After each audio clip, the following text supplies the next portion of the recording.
In the solemn halls of justice, where fate hangs in the balance, every tremor tells a story of guilt or innocence. Every moment, every day inside leaves its mark, a testament to endurance, the relentless passage of time. They say the first night behind bars is the longest night of your life. For kids, it's something else entirely. It's the death of childhood. In a concrete cell meant for grown men, a 16-year-old boy sits on a metal bunk, trembling. The air smells like bleach and fear. Somewhere down the corridor, a fight breaks out, the thud of boots, the metallic slam of a door, then silence. He pulls the thin blanket over his shoulders, but it doesn't stop the cold. The lights never turn off here. He closes his eyes and sees his mother's face, the last image before the courtroom, before the cuffs, before the world changed. The whispers echo from the next cell, older inmates sizing him up. In prison, being young doesn't make you safe. It makes you pray. And by sunrise, this boy will learn the first rule of survival. Never show fear. Morning comes with the clang of steel doors and the echo of boots. The boy is led into the day room, a place that smells of sweat, bleach, and fear. The other inmates watch him like wolves circling a new pup. Some smirk. Others just stare. There are no words, only the silent question, "What are you worth?" A guard yells orders, but no one listens. This place runs on a different law, the law of the strongest. A kid from Detroit nods him over, tells him to sit. Another slides a tray of food across the table, a test. He hesitates, and that hesitation is a mistake. In prison, weakness is currency. And everyone's looking to collect. The camera pans across the day room, kids with tattoos, dead eyes, nervous laughter masking fear. Some won't survive their first month. Others will become something darker, molded by concrete and cruelty. For the system, this is rehabilitation. For the inmates, it's initiation. Respect is the currency of survival here. In a world ruled by fear, the smallest slight can spark a war. The boy has been here 3 days, and already, the eyes follow him everywhere. In the cafeteria, someone bumps his shoulder, a small act, but a big message. He looks up, locking eyes with an older inmate covered in tattoos. That moment stretches, silent and electric. Everyone's watching. A guard shouts from the other side, but the fight's already written. A tray crashes. The sound echoes like thunder through the hall. The boy swings, desperate, untrained, terrified. He's thrown against the wall. Blood. Yelling. The guards storm in, slamming batons, dragging them apart. But in this place, the winner isn't decided by strength, it's decided by who stands last. Later that night, the boy sits on his bunk, lip bleeding but eyes alive. He doesn't smile, but something has changed. He's not invisible anymore. For the first time, he's earned what this place calls respect. And what the world outside might call corruption. The fight earns him something he didn't expect, protection. The older inmate who threw the first punch now watches his back. In here, enemies can become allies overnight. But there's a price for everything, and in prison, that price is silence. He learns to keep his head down, his mouth shut. When guards ask questions, he shrugs. When fights break out, he looks away. The lesson spreads fast, talk too much, and you disappear. One night, the lights flicker out across the block. Voices rise in the dark, shouting, laughter, the sound of a broom handle breaking. He freezes on his bunk, the noise just a few cells away. No one calls for help. No one dares. By morning, the floor is mopped clean, and breakfast is served like nothing happened. In the juvenile system, justice has its own rules. And survival means learning to live with the ghosts you never mention. Weeks pass. The boy is no longer the new kid, he's part of the rhythm now. Wake up. Count. Chow. Silence. Repeat. Each day bleeds into the next, and time stops meaning anything. He learns the unspoken lessons quickly. Never borrow. Never snitch. Never show weakness. Friendship is temporary. Loyalty is expensive. He stops writing home because letters take too long to come back. And hope, in a place like this, only makes you soft. In the library, he finds an old paperback missing its cover. He reads it over and over, not because of the story, but because it reminds him that words can still take him somewhere else. For a few pages, he isn't an inmate, he's just a kid again. Outside, the guards laugh at something on the radio. Inside, the sound fades, replaced by the hum of fluorescent lights. Behind every locked door, another lesson waits. And none of them come from teachers. Every inmate remembers the moment someone decides to look out for them. For him, it was a man named Rico, 21, serving 6 for armed robbery. Not a monster. Just a survivor who learned the rules the hard way. Rico saw the boy in the yard one day, sitting alone by the fence. Eyes empty, hands buried in his sleeves. He walked over, didn't say much, just dropped a pack of instant noodles next to him. In here, that's not food. That's respect. Days turned into weeks, and Rico taught him what no one else would. How to read people. How to move without being seen. How to keep your head when everyone else loses theirs. To the guards, it looked like mentorship. To the inmates, it looked like preparation. In reality, it was both, survival dressed as friendship. And for the first time since the handcuffs closed around his wrists, the boy felt like he belonged to something. Even if that something was born in hell. Rico's lessons soon turned practical. Inside these walls, everything has a price, even air that smells a little cleaner. A pack of ramen. A bar of soap. A favor from a guard. Trade keeps the prison running more than the warden ever could. The boy learned how to move things, small at first. A snack from the commissary. A pencil from a classroom. But inside, those weren't just objects. They were power. One night, Rico handed him a folded note. "Take this to cell 8, he said. No questions. It was the first real test. As he walked the corridor, the hum of the lights above sounded louder than ever. Each step felt like crossing a line that could never be uncrossed. He slid the paper through the bars and kept walking. Heart pounding, palms sweating. Knowing that for the first time, he wasn't just surviving. He was participating. That night, he lay awake, staring at the ceiling. Wondering when survival turned into sin. By morning, the guards knew something was wrong. The block was tense, eyes darting, whispers dying the moment a uniform passed. A search was coming. Everyone could feel it.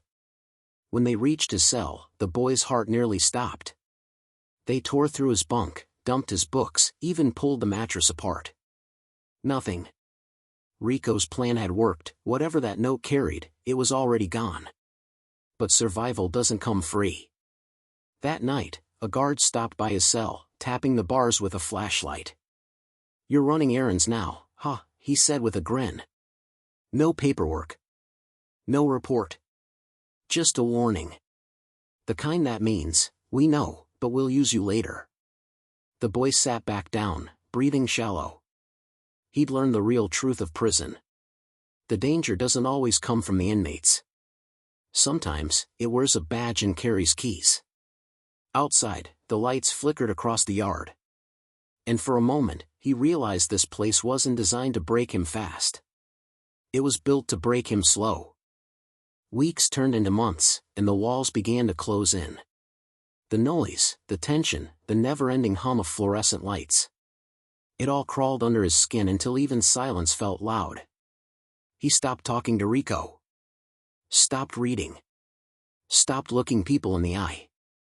Every sound, a laugh, a cough, a metal clang, felt like it carried some hidden meaning, some warning. At night, he'd press his palms over his ears, trying to block out the noise, the voices. The memory of that first night when everything still felt temporary. But this wasn't temporary anymore. This was life now. One morning, a guard found him sitting on the floor. Back against the wall, staring at nothing. "Get up," the guard barked. He didn't move. Didn't even blink. In here, time doesn't just stand still, it erases you. And when you finally look in the mirror, you don't recognize the reflection staring back. Every prison has its breaking point, and every inmate has theirs. For him, it came in the middle of lunch. Someone made a joke about his mother. He didn't even think, just moved. A chair scraped, a tray flew, and in seconds, fists filled the air. Guards rushed in, batons out, radios screaming. The sound was chaos, metal against tile, shouts layered over alarms. He didn't feel the hits, didn't hear the words. It was just red. Rage. Noise. Then black. When he came to, he was on the floor of the hole. Solitary confinement. A light buzzing overhead, walls sweating from humidity. The air heavy with bleach and loneliness. His knuckles bled. His throat burned. He tried to remember what he'd said. What he'd done, but it didn't matter. In this place, the details are just noise. All that remains is the silence afterward. And the slow, suffocating thought that maybe he's becoming exactly what they said he was. The whole. Every inmate knows the stories. A cell so small you can't stretch your arms. A silence so deep it swallows your thoughts. They call it discipline. But in reality, it's erasure. He sits on the concrete floor, knees pulled to his chest. There's no clock, no window, just a slot in the door that opens twice a day. Light and dark lose meaning. Time stops being measured in hours, it's counted in breaths. He talks to the wall. He hums to hear his own voice. Sometimes, he screams, not out of anger, but just to prove to himself that he still exists. Days blur together.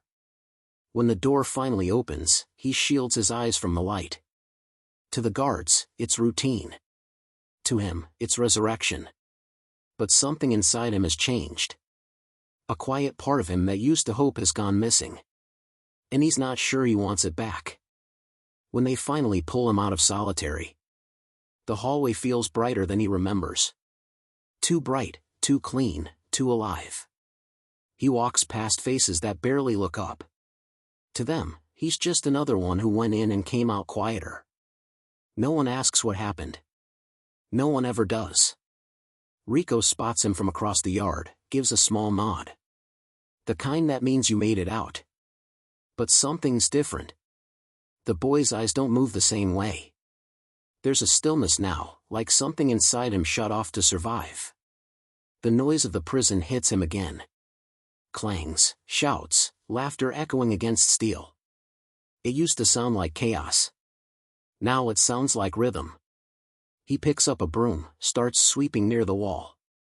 A guard passes without looking. It's just another day. And that's the scariest part. Because when prison starts to feel normal, freedom starts to feel like a dream. Weeks later, during mail call, a guard drops a single envelope through the slot in his door. It's from his mother. The handwriting is shaky, smudged by tears. She writes about the house being quiet. About his younger brother asking when he's coming home. She says she's proud of him even now, even here. He stares at the words for a long time. Tracing the creases, feeling the weight of the world pressed into the ink. Then he picks up a dull pencil and starts to write back. He tells her he's fine. That the food's okay. That people are nice. All lies, but the kind that make her sleep at night. When he finishes, he folds the paper slowly. Slides it into an old envelope he's used twice before. And whispers, "I'm sorry." Even though no one will ever hear it. Outside his cell, a cart squeaks down the hallway. Collecting letters that might never make it home. Visiting day. For most inmates, it's the only time the world outside these walls feels real. For him, it's been almost a year. When his mother walks into the visitation room, the glass between them feels thicker than it should. She's smaller than he remembers. Her hands trembling as she picks up the phone. He forces a smile, but the words won't come. There's too much he wants to say. and not enough language to make it right. She tells him she's proud. That he just has to hold on. That God's got a plan. He nods, pretending to believe it. Pretending the light in her eyes isn't fading. When time's up, she presses her hand against the glass. He does the same, palm to palm. The barrier cold between them. Then the guard calls his name. And she's gone. The sound of her heels fades down the corridor. And for the first time, he realizes. Freedom isn't just leaving the prison. It's having someone still waiting when you do. The day finally comes without warning. A guard appears at his cell door and says only 3 words. Pack your stuff. He moves in silence, folding what little he owns. A few letters, a book with no cover, a pair of worn shoes. Each item carries years of noise, pain, and memory. As he walks down the corridor, every clang of the gate behind him feels both like freedom and a scar. Rico gives him a nod from across the yard. The kind that means you made it. The boy nods back. Knowing some of them never will. Outside, the sun feels wrong. Too bright, too warm, too free. He stands by the fence. Staring at a world that moved on without him. The bus engine hums. The door opens. He steps forward, not as a boy, not yet a man. Just someone learning how to breathe again. And as the gate closes behind him, the world forgets another name. But inside these walls, his story keeps echoing.